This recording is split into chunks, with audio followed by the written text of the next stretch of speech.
जनमी थिलेटी गांधी को बंधु देश वक्षस्थले कारागारे रही जातना सहिले एक छत्र पाद तले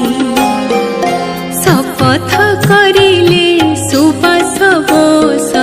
देश स्वाधीनता पाई टळमळ हेला विदेशी शासन पताका उड़िला नाही केमिति जगिले नई तुठे बसी ढेंकानाळर संग्रामी प्रतिबाद कला हेमा जिराउत गणतंत्र राष्ट्रीय प्रणीत 1950 मसीहा जनवरी 26 तारिख तेज संविधान सब प्रकार से जनवरी 26 तारिख दिन प्रणीत है तेणु आज आम देश को गणतंत्र राष्ट्र में सारा विश्व माने परिगणित हो गई। श्री गोविंदाय नमो नमः। आज पूज्य पूजा संसदर साधारणतंत्र दिवस पालन उपलक्षे उपस्थित मोर समस्त गुरुजन भाई और भौणी समस्त को ये नववर्षर हार्दिक अभिनंदन शुभेच्छा एवं अनेक अनेक शुभकामना। प्रभु जगन्नाथ आपणकर चलापथरे पुष्पवृष्टि करंतु यह ही मोर कामना। आज साधारणतंत्र दिवस आमे माने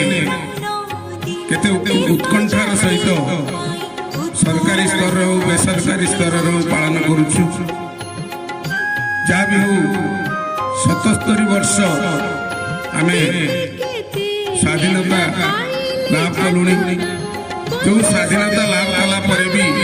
मो मन रे कहीं उंकी मारुची आमे पराधीन थिलु भल थिलु स्वाधीनता हला परे आमे एभली भावरे एमिति सिचुएशन रे गति करछु केही काहा के देखि पारु केही कहार भल चिंता करि पारु ना। आज मते पूज्य पूजा संसद रे किछि कहबार सुजोग मिलथिबारु मु निजको ऋणी दुख लागे मनर सिहरण उठे जेतेबेले पूज्य पूजा संसद जेतेबेले आगु आगु बढ़ुथिला मो हाथ रे जेतेबेले माइक पे थाए मु सेतेबेले पदे पूज्य पूजा संसदर कर्मकर्ता बहुत दिन राजनीति कली किंतु मु भाबुची राजनीति गोटे हीन नीति राजनीति हूँ गुलिया पानी जितेबले जहाँ कहीकि लोक आम मिछ सत कहीकि बुझेदवा एवं राजनीति भितर घाटी लोक दली चुमुटी नष्ट करदवा ये हूँ राजनीति। राजनीति रे ऊर्ध्वर रही मोर पूज्य पूजा संसद भाई मान को अनुरोध करी जहाँ भी हो आपण मैंने राजनीति ठू दूरे रुहतु पूज्य पूजा संसद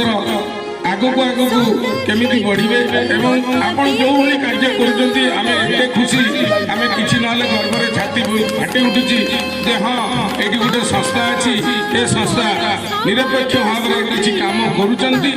एवं आगो को करिबे बोली भरोसा अछि।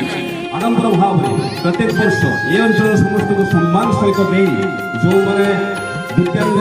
गुरुजन एवं वयोज्येष्ठ मान पुरस्कृत करछंती एथि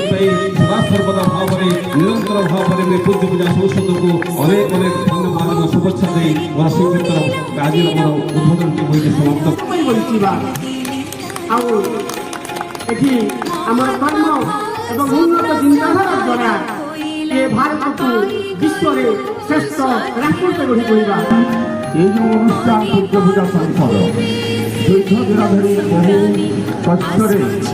बहु संग्राम करी जो उत्सव को पालन कर चलती ये अनुष्ठान पूज्य पूजा संसद मुख्य लक्ष्य अन्य मानक साहाय्य करवा अन्य मानकर सेवा करवा गोमाता मानकर सेवा करवा से मो तरफ से कोटि कोटि नमन करूँ।